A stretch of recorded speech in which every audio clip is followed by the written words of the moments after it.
Abre-te Sésamo, sejam muitíssimo bem-vindos a esse encontro sobre a simbologia nos contos de fada, sobre a simbologia em todos os contos, sobre a simbologia na nossa vida. Eu sou Andy Rubinstein, sou contadora de histórias, estou fazendo esse projeto em parceria com a Cris Velasco, contadora de histórias, que deve estar entrando aqui. E hoje a gente tem a honra de convidar o Patrick Paul.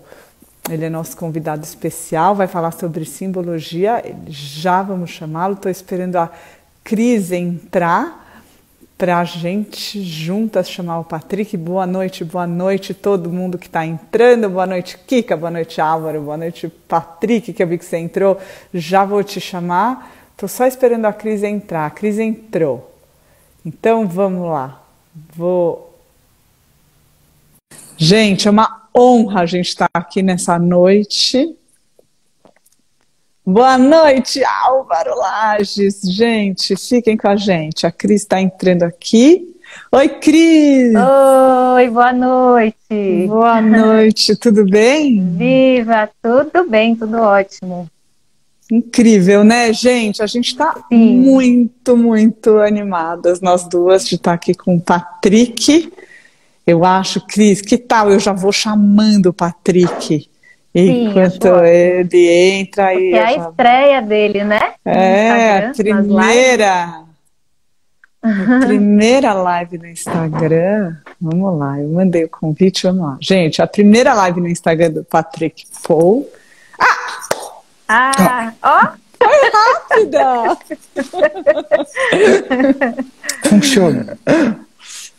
Funciona. Patrick, acho que você precisa virar o seu celular, porque senão o aparelho, senão você fica...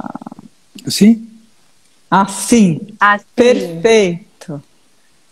Então tá. Muito bem-vindo. Não sou grande especialista.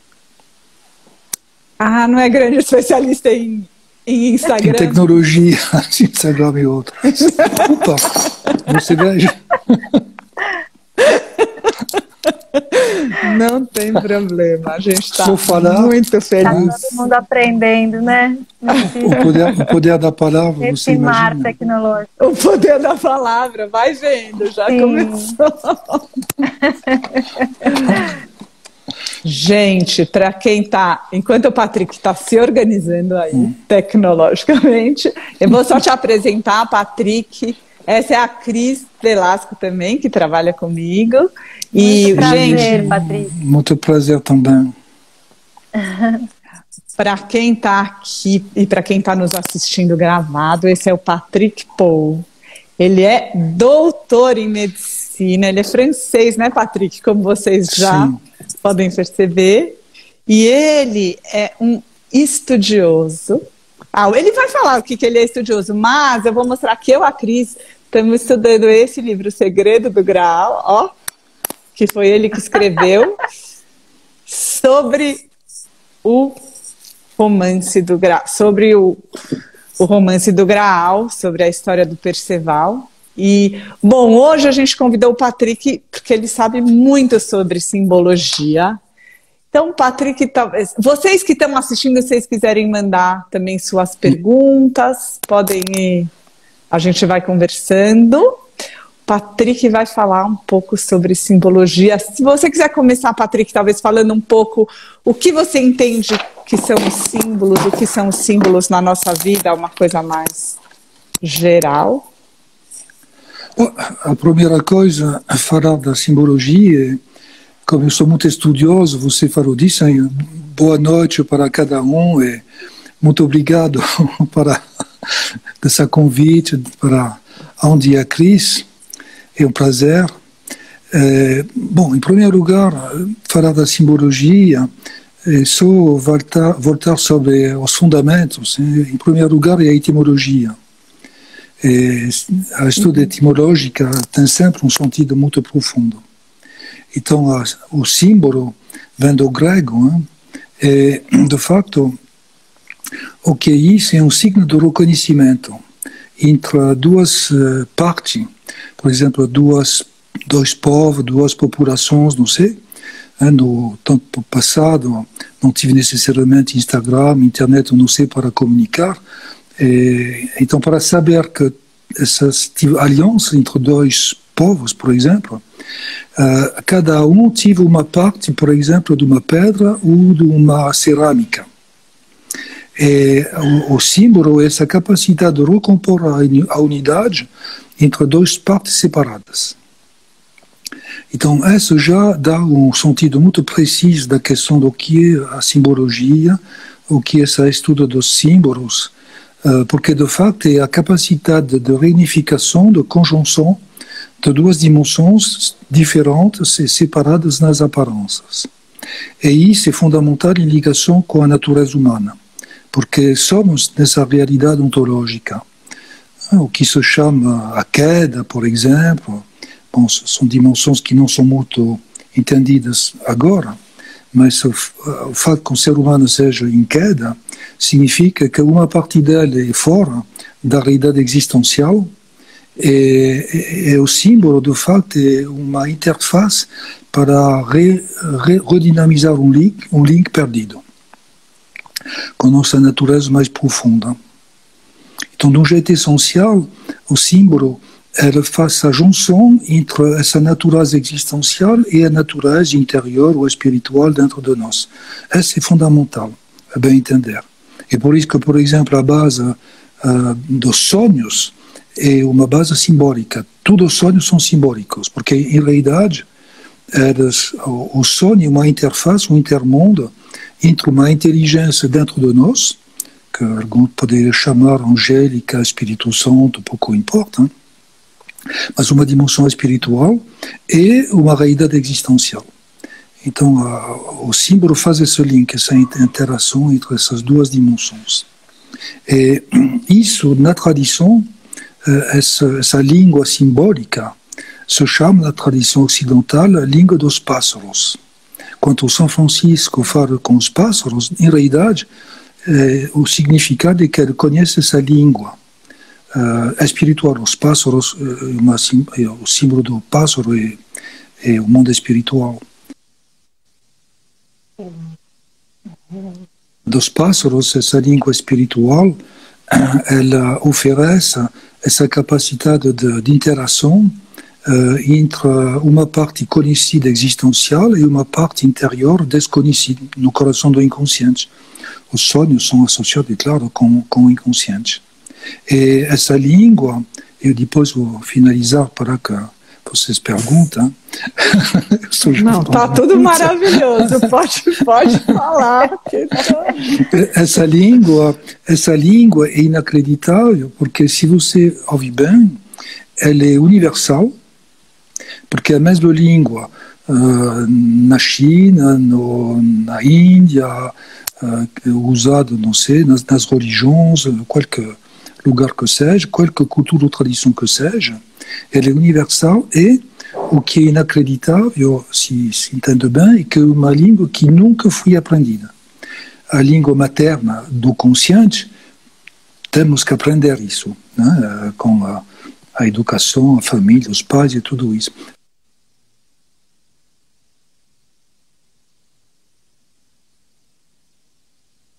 Desculpe, tem problema de conexão. Deu uma falhadinha, mas já voltou. Essa língua é doada. Então, é uma língua que é mesmo associada com essa realidade mais profunda dentro de nós, que não tem nada a ver com uma dimensão existencial.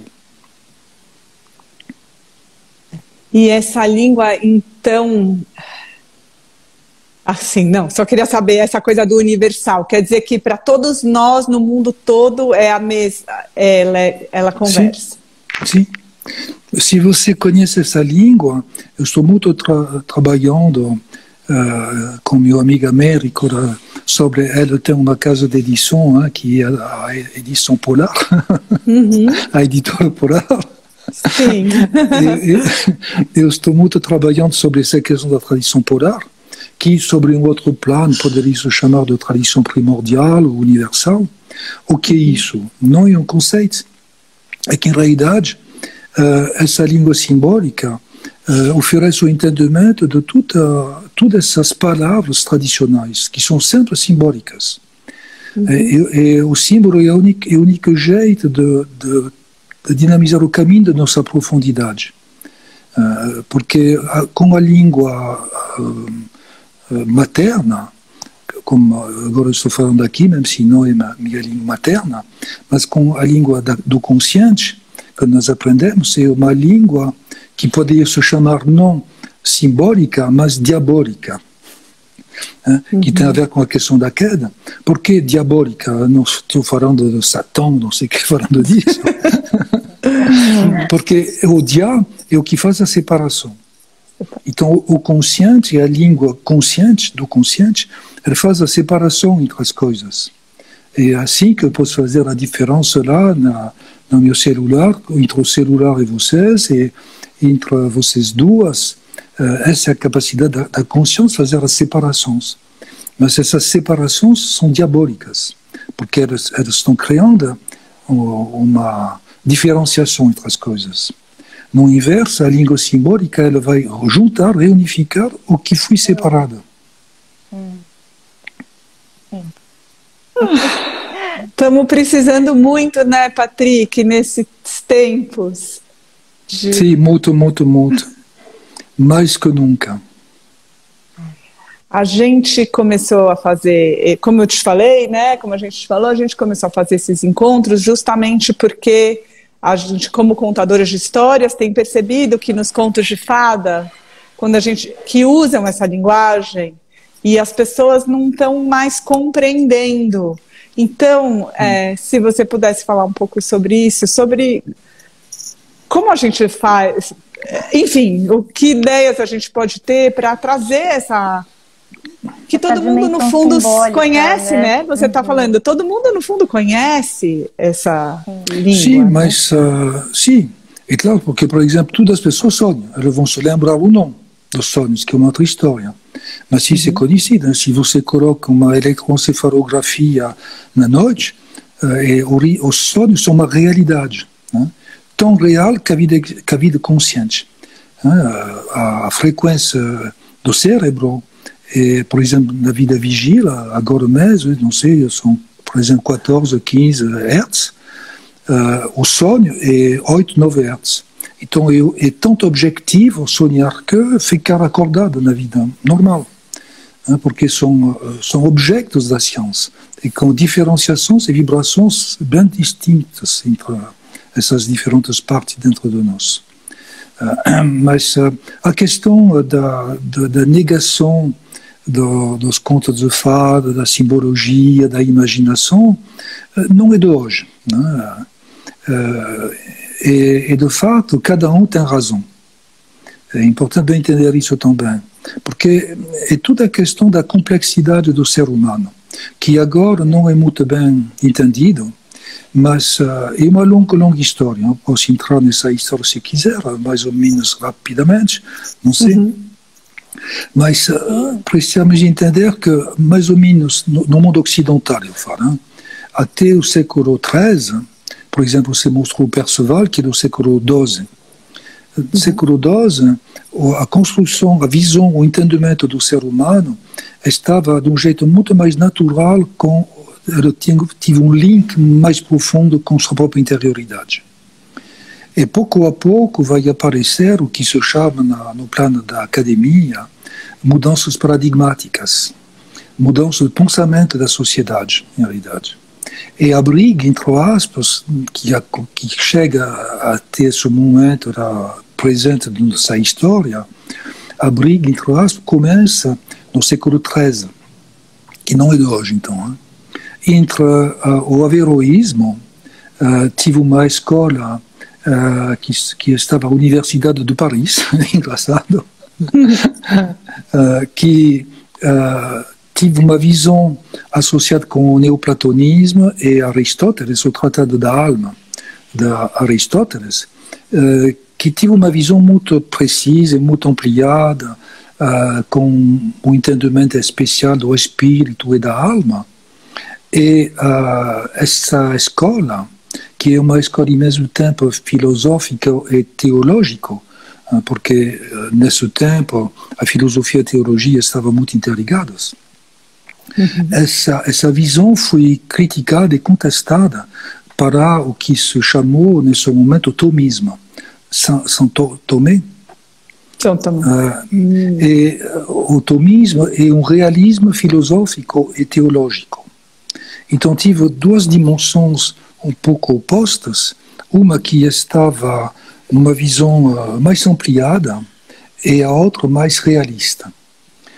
Entre aspas, porque tudo é muito relativo no século XIII, só para entender um pouco, estou nas caricaturas.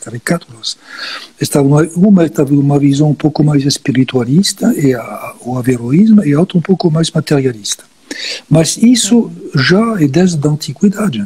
Se você veja, não sei, eu falei de Aristóteles e Platão, tive diferenças de pensamentos, é claro, já. E depois o neoplatonismo, etc. Então você pode ver na história sempre esses dois correntes de pensamentos, um que é mais dirigido na direção da materialidade e o outro que é mais dirigido na direção ou da espiritualidade, ou mais que a espiritualidade, o processo de integração e de separação. Então o averroísmo estava mais um processo de unificação, o espírito, por exemplo, estava uma visão de unidade, além de qualquer fenomenologia que seja, e no inverso, o tomismo contesta esses posicionamentos. E depois a história continua. Por exemplo, temos uma pessoa como Dante Caligari, que é um averroísta, e tem uma pessoa como Descartes, que é um tomista. E em realidade, a primeira ruptura fundamental é essa do Renascimento. Lá, século XIII, eu falo do Idade Média, então é um processo que acontece pouco a pouco. E o que vai aparecer é que no Renascimento tem uma perda de entendimento dessa visão que estava anterior, corpo, alma e espírito. E ao mesmo tempo a noção de alma, tratado de Aristóteles, a Cabala, etc., a medicina chinesa, tive uma visão complexa da alma. No mínimo tive animus e anima, mas teve, por exemplo, na Cabala tem 5 almas, Nefesh, Ruach, Neshama, etc. Na medicina chinesa também, tem o Shen, o Ho, o Prun. Então tive uma complexidade da alma entre o céu e terra, entre o espírito e a existencialidade, a materialidade. E essa dimensão mais profunda e ampliada do ser humano se perde. Então, chegamos no fim do Renascimento com uma mudança radical de paradigma que se chama o dualismo de Descartes. E lá o que acontece tem só reste cognitância e reste extensão. Significa, para de novo ficar na caricatura, significa que tem só espírito e corpo. A alma desaparece. E a alma é fundamental nessa história, em particular associada com o mundo imaginal, a simbologia e tudo isso, porque é a alma que faz a mediação entre o corpo e o espírito. Então, se você destruir a alma, se a alma não existe, entre aspas, nesse dualismo, é já muito complicado para criar o ponto e a link. Então, já esse intermundo que falta vai pouco a pouco ampliar o link com a materialidade só. E sem entrar nesses detalhes, depois tem uma outra ruptura paradigmática que no século XIX, que vai criar a ciência moderna, e com a visão, por exemplo, de Auguste Comte, que é um pouco, entre aspas, o fundador desse pensamento, e a ciência moderna se chama monismo materialista. O que significa isso é que você destrói o espírito, porque, por exemplo, até o século XIX tive estudo de metafísica, essas coisas, que desaparecem. E de facto, a visão da realidade.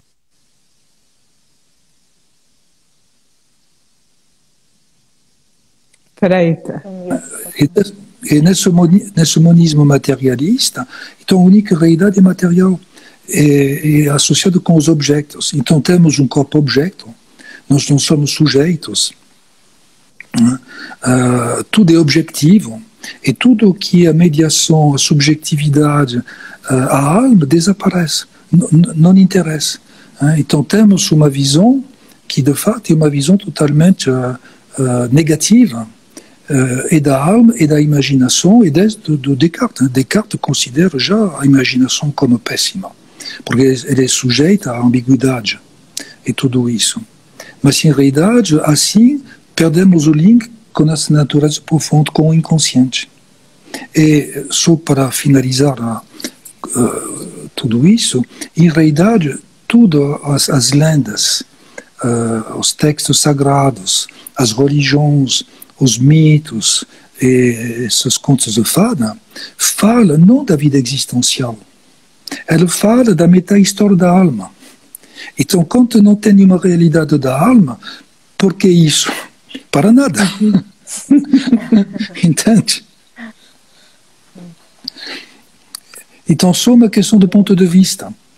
Uma pessoa que é no materialismo puro, ela não vai acreditar nisso.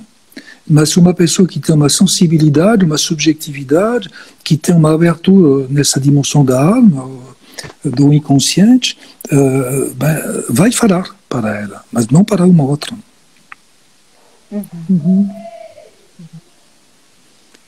Que lindo. Uau! A gente nem consegue perguntar.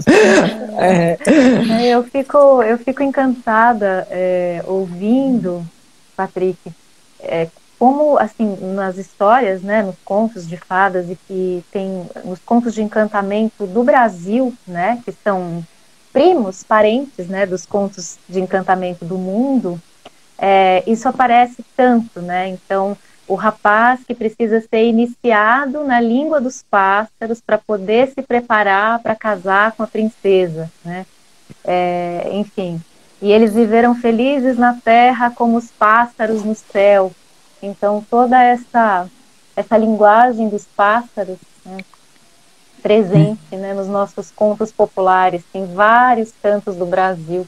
Então, é realmente uma riqueza, né, a gente vê que isso faz parte de todas as tradições, né, Andy? Sim, todas as tradições estão falando disso. Toda a questão é que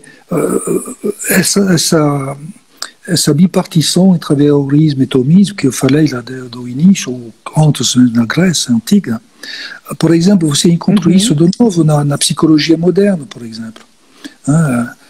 Por exemplo, Freud, ele chega no fim do século XIX, qual é sua vontade? É que a psicanálise, o que ele oferece como pesquisa, como entendimento da psique, seja reconhecida para a ciência. Então, ele tem um ponto de vista epistemológico e paradigmático, que é que a única realidade é material. Então, você entende o inconsciente como recalque da realidade do consciente, porque a única visão é materialista. Ele tem razão. Não falo que é ruim. Ele tem razão, mas é só um ponto de vista. Então, por exemplo, Jung, tive uma disputa entre Jung e Freud, cada um sabe disso, é que, por exemplo, ele não se coloca sobre o mesmo plano, a mesma epistemologia. Não é por acaso que, por exemplo, Jung, no final de sua vida, vai fazer um link com a alquimia. Porque a alquimia do Renascimento, do mundo ocidental, e todas as grandes tradições estão oferecendo para ela um fundamento de sua visão, de sua teoria, que Freud nunca vai oferecer. Porque, de facto, não é o mesmo posicionamento, ele não fala das mesmas coisas.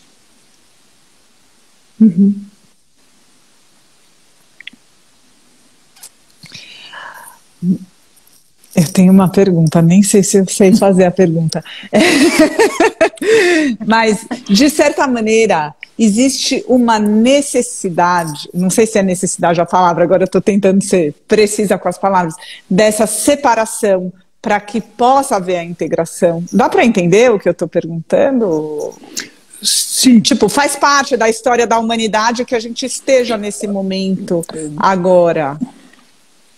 Faz parte, com certeza, da história da humanidade. Senão, Deus em traço não vai oferecer a queda, porque essa separação é a consequência da queda. Como não sou Deus, não posso falar disso. Mas parece que tem uma necessidade. Ao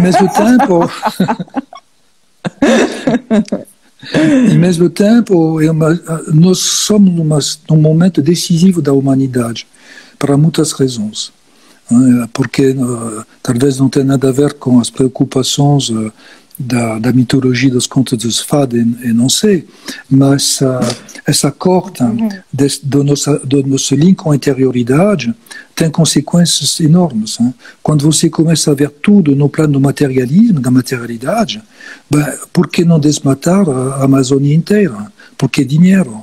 Por que não pescar? Bom, mesmo se tem os oceanos que não vão ter peixes, porque não tem nenhuma preocupação. Então tem consequências enormes. E a visão por exemplo, essa visão muito moderna do ser humano, esse culto do ego, tudo isso, a visão só material e materialista, que parece uma realidade, e que é uma realidade que precisa ser respeitada, não fazia uma crítica disso, mas ao mesmo tempo, se tem só isso, é dramático, porque vamos na direção de uma certa destruição, não sei do que, talvez da humanidade. Então é um momento muito perigoso, ao mesmo tempo, ter só uma visão polarizada na direção da materialidade. Não significa, falando disso, que nós não precisamos de materialidade. Como você falou, se somos aqui e que tem uma queda, então tem uma separação ontológica, um drama ontológico no ser, no plano do mundo inconsciente, na vida espiritual, e somos numa realidade existencial e material.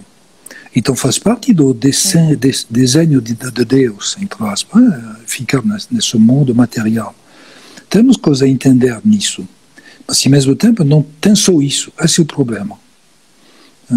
Então, de renutrir, redinamizar é fundamental. E isso tem a ver também com a interpretação de mitos, de contos de fadas, de sonhos e tudo isso. Todo esse material simbólico, ele é uma interface. Eu falei disso desde o início. Por exemplo, uma das pessoas que eu gosto muito, que é Henri Corbin, que fez parte de um grupo que se chama Eranos, na Suécia, em Ascona, estava ligado com um cabalista, Georges Scholem, estava ligado com Mircea Eliade, História das Religiões, com Jung, que fez parte desse grupo também, Campbell, uma mitologia, etc. Os mitos. Então, todo esse grupo, por exemplo, fala desse drama ontológico e a preocupação associada com isso no mundo moderno. E de facto, esse mundo dos sonhos, dos mitos, dos símbolos que é o intermundo, cada vez, como depende da interpretação do que nós estamos olhando, ou você veja isso no plano da materialidade, e nesse momento, bom, são histórias simpáticas no melhor dos casos, pior dos casos serve para nada. Então, o que significa isso? É que você vai num reducionismo enorme desse intermundo. É um reducionismo, um apobrecimento enorme. Ou você vai buscar o sentido oculto desses fenômenos, desses relatos, histórias, sonhos, para restituir, redirigir na fonte, nossa realidade humana, que é de fato uma fonte divina. Então, temos essa escolha fundamental. Ou ir na direção de uma separação mais e mais ampliada, mas a separação, árvore da queda e árvore do conhecimento, do bem e do mal, a separação, vamos na direção da morte. Tanto da vida concreta, real, que na construção social, na sociedade, na natureza, etc. E se mantemos esse link com a separação, nós vamos o tempo todo na direção da morte. Ou voltamos na direção da vida, a árvore da vida, que é voltar na direção da fonte. É o grande escolho do mundo moderno, em realidade. E, por enquanto, somos longe de descobrir a direção certa, eu acho. Uhum.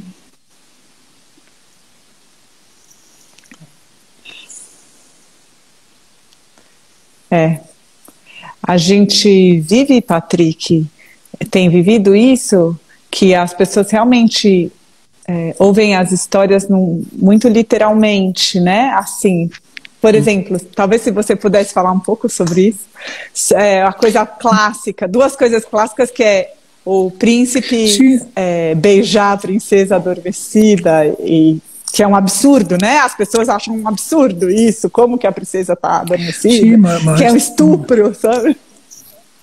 Não, o estupro é muito exagerado, são pessoas que, bom, é assim, mas cada um tem o direito de pensar o que quiser, mas é claro que não tem nada a ver com estupro. Hein? Então, fora dos contos de fada, você não deve beijar uma mulher como homem, na vida real, porque já é o início de um estupro, não? Uma mulher não vai beijar um homem, porque já é ambíguo, não é? Então, onde vai a loucura, nesse sentido? Não é? Claro, é melhor não falar, porque são essas pessoas que falam isso, bom, acho que não entendem muito bem a realidade. Mas, bom, fora dessa questão, a visão materialista é um dos pontos de vista da interpretação. Todas as tradições, eu estou trabalhando a tradição chinesa, a Cabala, você sabe disso, a Polar já fiz a publicação de 2 livros sobre a Cabala, a alquimia, fiz também 2 livros sobre a alquimia. Mas todas as tradições, e isso faz parte da tradição judaica também, tem, qual que seja, tem 4 sentidos, 4 níveis de interpretação. Na tradição judaica são as letras do Pardes, do paraíso, P-R-D-S. Né? Então tem um primeiro plano que é um sentido literal. Então esse sentido literal faz parte da construção epistemológica e da jornada interior. Então, em primeiro lugar, somos associados com o mundo da materialidade. Por exemplo, no plano real, se eu falo da tradição judaica, no plano real, o povo judaico foi na escravidão no Egito. No plano real, o Mar Vermelho se abriu, que é no momento da Páscoa, para ir no deserto, etc. Então, você tem um entendimento literal das coisas. Esse entendimento literal das coisas é fundamental. Porque se não tem essa literalidade, essa materialidade, o resto do edifício não vai ter a capacidade de se construir. É preciso sempre de fundações, de bases sólidas. Então, esse primeiro plano da realidade material, do realismo material, existencial, é fundamental. Depois tem um sentido alegórico, psicológico. Então, bom, o que podemos entender como essa saída do Egito, por exemplo, a entrada através do Mar Vermelho, a chegada no deserto. Então, podemos sempre encontrar um sentido psicológico, a importância não sei, no plano alegórico, por exemplo, o jeito de não de ficar imprisionado numa relação, é que é importante sair dessa escravidão do relacionamento, né, do poder exterior, do olhar exterior, se desidentificar dos pais, não sei, bom. Então, tem sempre uma possibilidade de sentido alegórico e psicológico. Segundo plano de interpretação. Terceiro plano de interpretação é simbólico. Então, isso é o símbolo de quê? Por exemplo, o Egito se chama Kemet. A palavra egípcio é Kemet. E Kemet, a construção do hieróglifo Kemet, em particular, tem a ver com a cor negra. Por que negra? Porque tem o limão, a terra negra do Nilo, a lama. A lama. Que é um fertilizante, mas que é negra, e se chama terra negra. o Egito, no passado, Kemet, esse nome mesmo do Egito. Então precisamos sair dessa situação da sombra, do negro, das trevas, para ir no mundo do deserto. O que é o mundo do deserto? O mundo da luz, do branco, da areia, o albedo. Então precisamos sair da nígrida para ir na direção do albedo. E Moisés, que nunca vai atingir isso por razões simbólicas também, ele vai dirigir o povo hebraico na direção da terra prometida. O que é a terra prometida é a Hadama. É a Hadama, que é a raiz de Adão. Dam significa vermelho. Então a terra prometida é o vermelho. Então você já tem um processo alquímico. Nigrido, albedo, albedo. Esse é o sentido simbólico desse mesmo evento. E depois, o quarto plano, tudo isso tem um sentido segredo, que é o mistério mesmo da vida. Então, quando você vivencia isso, você, na vivência, vai ter uma experiência que é sempre muito além de tudo o que você acredita, símbolos incluídos. Esse é o sod, o segredo. Então, qualquer elemento que seja, tem essas construções dentro de nós.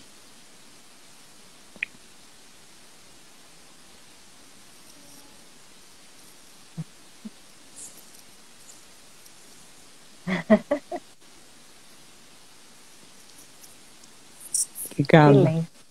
Silêncio, é.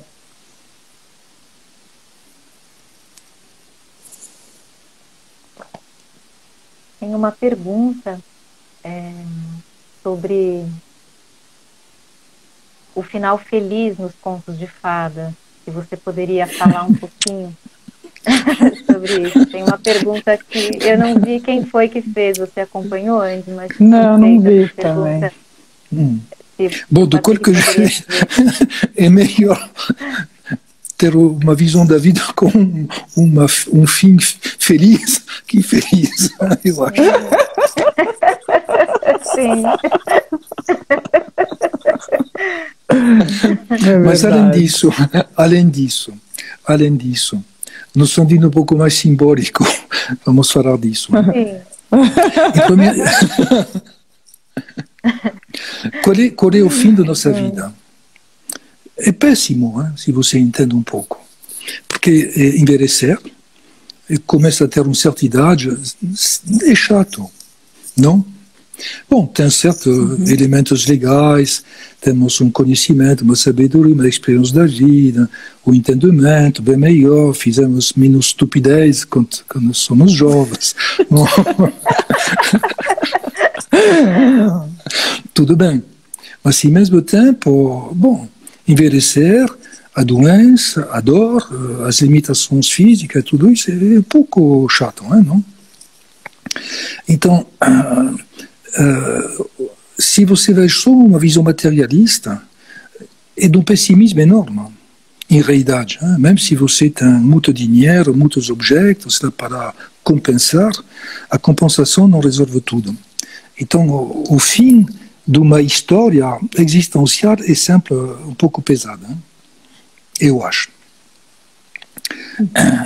E isso, por exemplo, como eu sou médico, você falou no início, qual é o movimento que eu fiz para ser que eu sou hoje? Eu estava médico, jovem médico, a primeira experiência que eu tive estava no centro de oncologia. E nos anos 70, início dos anos 70, estava uma situação um pouco péssima que agora, não tive tantos tratamentos, possibilidades que agora. E, em realidade, a maior parte das pessoas nesse centro de oncologia estava para morrer. E tive crianças, tive adultos jovens, que tive a vida na frente delas. Claro que eu tive pessoas velhas ao mesmo tempo. Mas, bom, estava um pouco pesado para mim. Você faz medicina já para salvar pessoas e não tanto para acompanhar a morte. Mas eu percebi de um jeito muito rápido que tive uma coisa muito curiosa. Todas essas pessoas estavam para morrer, todas. Mas, qual que seja a idade, eu recebi lições de vida de crianças de 5 anos, de adultos de 20 anos, morrendo. Tive pouco, mas tive. E essas pessoas estavam, no fim da vida delas, com certeza da morte, com uma qualidade humana, uma integração, uma abertura espiritual inacreditável. E a maior parte das pessoas estava morrendo doente, no sentido nada resolvido, com mentiras da família, com críticas, com sentimento de injustiça e tudo isso. Por que para mim? Por que isso acontece? Raiva, reações, negações e tudo isso. E de facto, eu percebi que o fim da vida, morrer é sempre morrer, mas que tive muita diferença entre pontos de vista diferentes. E já ela tem uma pequena resposta da questão de uma fim da vida feliz. É que se caminhamos na direção certa, temos já uma possibilidade de entender um pouco melhor qualquer coisa que vai acontecer. Porque é dentro de nós de ter essa capacidade de transformar o que acontece em felicidade ou infelicidade. E isso depende do nosso posicionamento. Então, isso é uma segunda resposta. Uma terceira resposta, que é mais simbólica, lá estava mais alegórico. Boa. A terceira resposta é que quando você começa a ter uma experiência interior real, tem o jogo de espelhos. Então, você vai na direção, não da morte, mas da vida. E não uma brincadeira. E beijar a princesa, o que é a princesa? Por exemplo, é Blanchefleur, do texto do Chrétien de Troyes, de Gras de Perceval, e a dama. A dama, elle pode estar exterior, mas a dama exterior é sempre o reflexo da dama interior. Então, o link que nós temos com uma mulher exterior fala do link que nós temos com o feminino interior. E o feminino interior é a revelação. Porque, se você veja o texto de Perceval, é muito claro isso. Por exemplo, Perceval vai receber o ensinamento noturno, então associado com o inconsciente, com sonhos, e Blanchefleur vai beijar e vai colocar a chave do amor do coração de Perceval à noite, não de dia. Então, esse feminino interior, a dama, a Sofia, é a capacidade de revelação dos mundos divinos. Então, em realidade, ir nessa direção não é uma brincadeira. É entrar numa experiência interior, uma dimensão experiencial, que vai oferecer respostas onde nós não temos, no plano existencial só. Então, o beijo da princesa não é uma brincadeira, é uma realidade muito preciosa. O beijo do cavaleiro, ou não sei o que, para uma mulher. Mas as pessoas perdem o entendimento de tudo isso. Então eles acham que são brincadeiras ou estupidezes, mas não são. Fala da realidade, mas é uma realidade interior, uma meta-história dentro de nós, que precisa de uma revelação. Não? Todos os textos tradicionais e religiosos são textos revelados. Kabbalah significa, Kov Bet Lamed significa recepção. Se você recebe, porque tem uma revelação. E tudo é assim. Toda a questão é ir na boa direção para abrir essas portas da revelação. Porque se você vai na direção da parede da caverna, você nunca vai encontrar a saída. Mas se você vai na direção certa, você encontra a saída da caverna, fora da caverna do Platão, por exemplo. Então, a orientação certa é fundamental.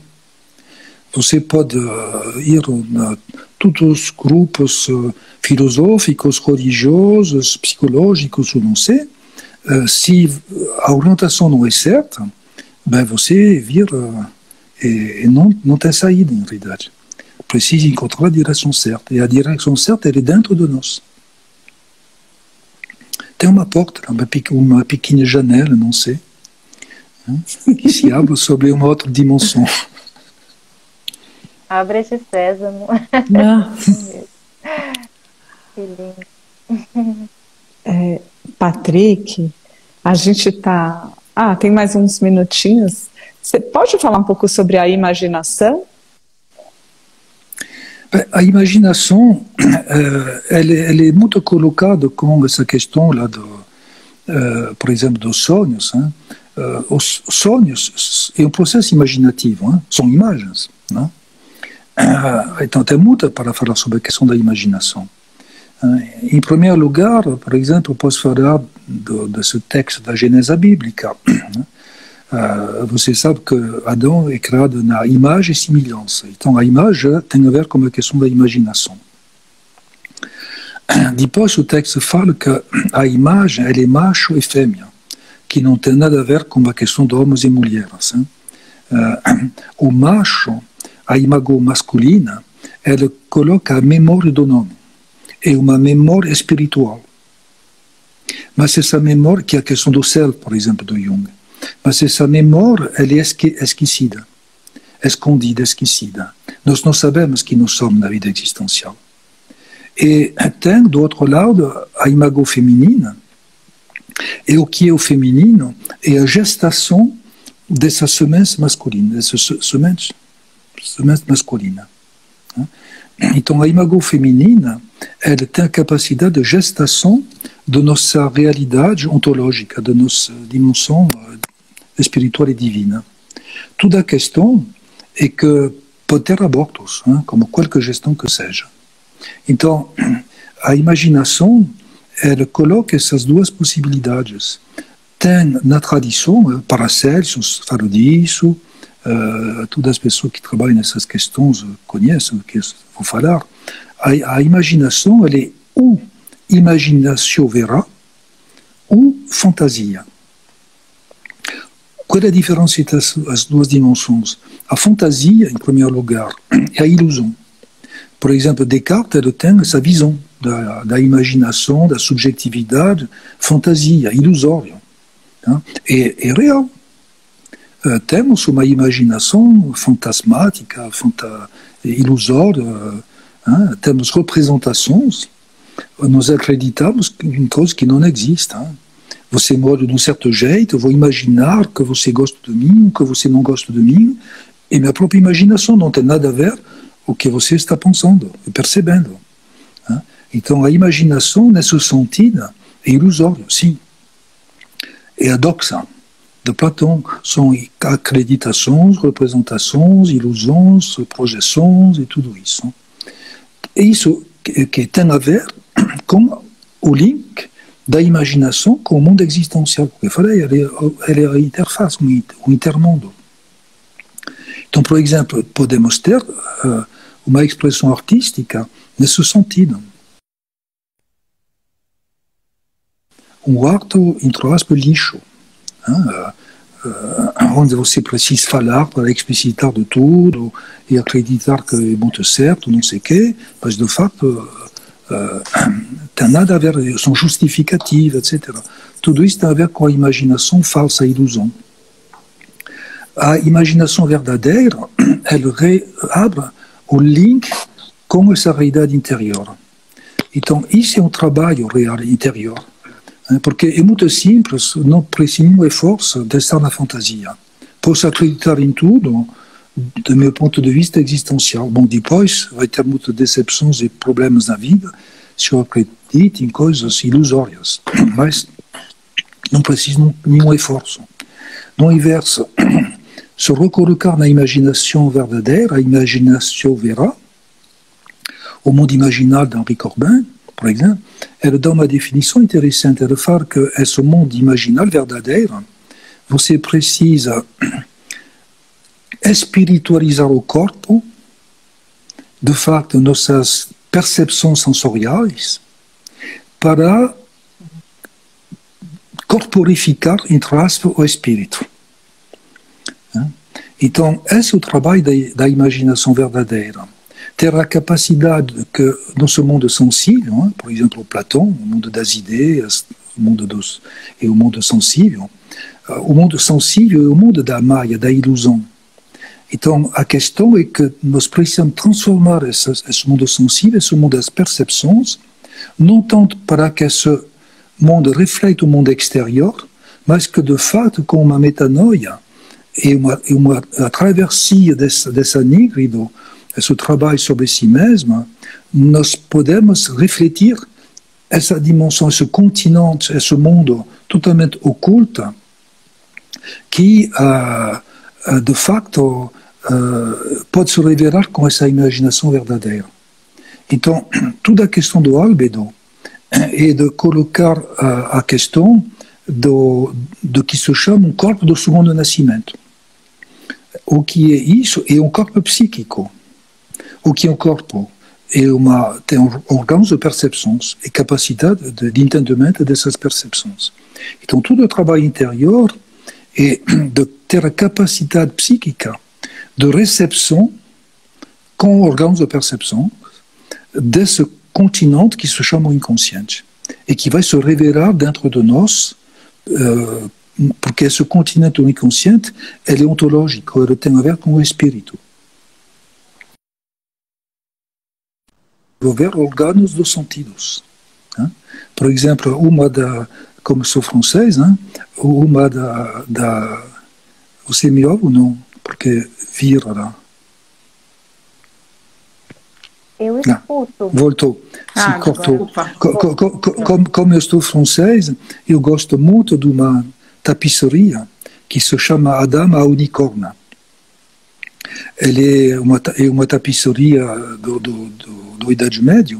O que é isso? É uma tapisseria da alegoria dos cinco sentidos, mais a unicórnio, que de fato é um chifre no meio do fronte, que em realidade o mundo imaginário, a imaginação verdadeira, que se chama no yoga tântrico Ajna, que se chama alquimia albedo, que se chama não sei, Blancheflor, por exemplo, na cavalaria, etc. Tem muitas operações, mas o que é isso? É a capacidade imaginativa, mas uma imaginação verdadeira é ter percepções dessa dimensão oculta dentro de nós, que é o inconsciente. E se você começa a ter essa capacidade psíquica, se chama abertura d'Ajna, por exemplo, no yoga, se você tem essa capacidade psíquica, você consegue perceber essa dimensão do espírito dentro de você. Então, a imaginação verdadeira é isso. É ter a capacidade de redirigir nosso próprio processo interior na direção da fonte. E por isso, por exemplo, isso aparece no sonho de um jeito muito claro. Tem toda uma jornada da alma dentro de nós.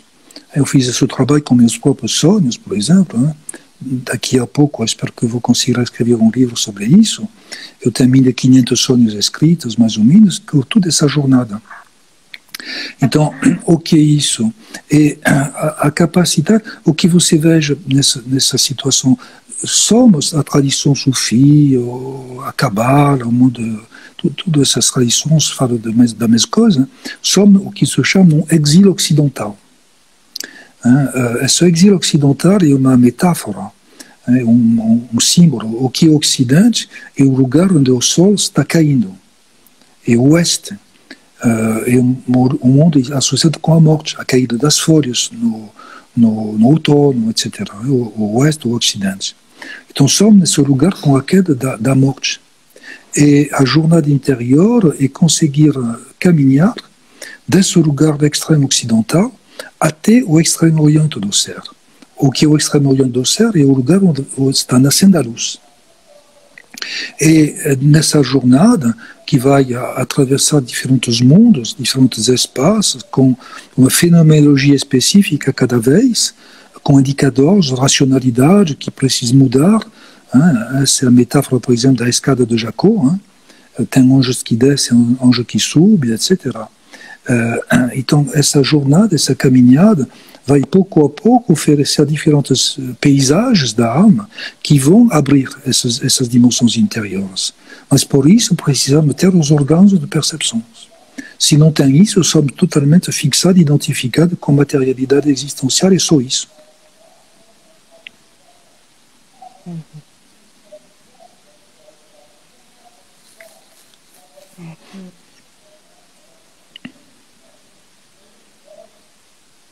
Muitos corações subindo. Nossa, Patrick, muito obrigada. Incrível. Uau. Ai, Cris, nem sei, eu tô nem conseguindo aqui. Também estou. Muitos corações subindo, flutuando. Obrigado para todos os corações. A final. Sei, mas tem a ver com a imaginação. Então podemos finalizar assim, mas tem a ver com o coração. Entre a barriga e a cabeça, o mediador, a interface é o coração. E esse mundo imaginal, essa imaginação, eu farei do link com o Álbedo e a Blanche Flor, que coloca a chave do amor do coração de Perceval, você veja, é isso mesmo. É uma questão do coração. Que lindo, perfeito. Ai, Patrick, muito obrigada. Sem palavras para agradecer sua presença aqui. Obrigado a vocês da convite, da possibilidade de compartilhar. É pouco frequente comigo. Bom, fora dos grupos, que claro que eu estou animando, mas compartilhar um plano um pouco mais público é interessante, é rico, então estou agradecendo também. Sim. Gente, obrigada também a todo mundo que está aí escutando e mandando essas mensagens. E só antes da Cris falar, para encerrar, vou falar que essa live vai ficar gravada aqui nesse meu perfil e que vocês podem divulgar para outras pessoas terem acesso a esse... Não estou conseguindo falar muito, gente, mas é isso. Sim, muito bom. Então, obrigado. Muito grata. Obrigada. Sempre é uma questão de reciprocidade, então estou muito grato também. Que bom. Então, antes da gente fechar, só avisar que a semana que vem voltaremos para terça-feira, né, antes do nosso dia oficial do Abre Sésamo. E o nosso convidado vai ser o François Bamba, que é um contador de histórias do Burkina Faso, né, no país do oeste da África. E ele vai trazer um pouco desse coração, né, dos contos de lá. E com a tradução em cena da Laura Camiana, que sempre o acompanha, uma brasileira maravilhosa, que sempre o acompanha nas contações de histórias.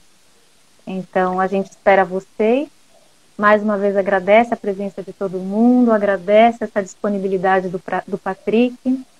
Para a gente é muito emocionante, porque a gente começou nosso grupo de estudo, com o livro que o Patrick escreveu, né, O Segredo do Graal, e seguimos estudando esse livro, que tem muitas e muitas camadas. A gente está engatinhando ainda, né, adentrando tantas camadas. Então, mais uma vez, a gente agradece e vamos para o encerramento com a palavra mágica. Só antes da palavra mágica, Cris, Patrick, as pessoas estão perguntando onde a gente encontra o Patrick. Eu não sei. Onde a gente encontrou? Falei, não sei, a gente encontrou ele aqui no Instagram, pegou ele assim. Eu não sou muito redes e tudo isso. Sou péssimo na tecnologia.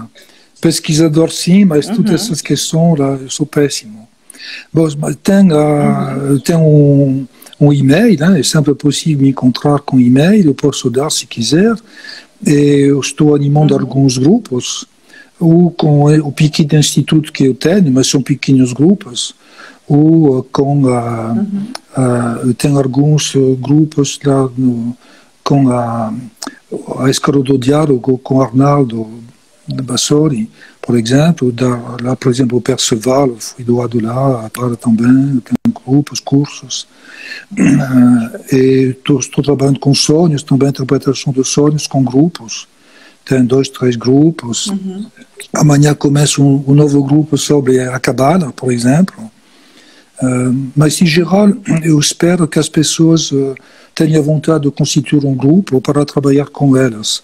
Não só fazendo publicidade, então, é só boca a boca e a vontade de uma pessoa de trabalhar que dinamiza um processo com ela, e assim vai. Porque não gosto muito dessa coisa mais exterior, então eu deixo a vida acontecer, o que acontece deve acontecer, e deixar o processo, a fluidez da vida se fazer. Porque eu estou trabalhando com muitas coisas, a tradição oriental, a cabala, o yoga tântrico, a busca dos cavaleiros, a alquimia, bref, muitas coisas. Então, se uma pessoa quer me contactar, tem meu endereço e-mail, né, que é DOCPPAUL.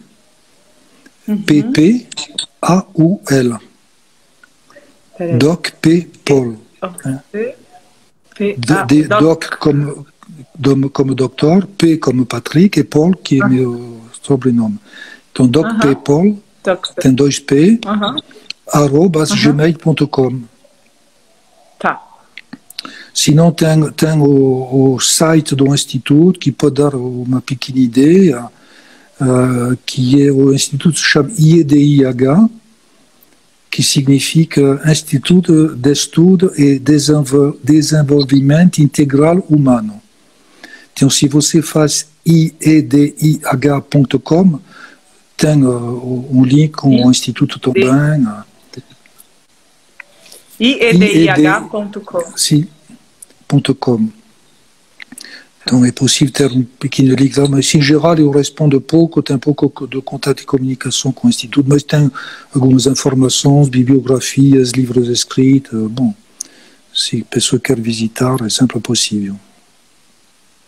Tá bom. Maravilha. Patrick, quer dar uma mensagem final de despedida? Já que você está aqui. Eu? Para dar uma mensagem final? Você não me falou disso?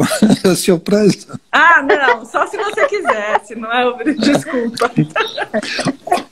Oh, não. A única mensagem que eu posso oferecer é qual que seja o caminho, porque tem muitos caminhos possíveis, e acreditar que tem uma realidade oculta interior, e que os contos de fadas e toda essa dimensão da simbologia não é tão estúpida que as pessoas podem acreditar, que fala de uma realidade muito profunda, mas que precisa estar buscada. Precisa de uma jornada para encontrar isso. Se merece, entre aspas. Senão, tudo bem, somos identificados com a vida existencial e basta. Cada vai... Somos criadores. Deus é claro com isso. Só farão desculpas, sou sempre saindo do eixo. É interessante ver o diálogo no texto de Gênesis bíblica entre Deus e o diabo, a serpente, a cobra. Porque Deus fala, se você faz isso, você vai conhecer a morte. Ele tem razão. E a serpente fala, mas você vai estar como Deus, Criador, conhecendo o bem e o mal. Eu, como Deus, conhecendo o bem e o mal. Mas Criador, Deus é Criador. Então a imaginação é criativa também. Ela oferece nossa construção, nosso link com nossa própria autocriação. Então somos criadores de nossos mundos, para o melhor e para o pior. Depende do escolho de cada um.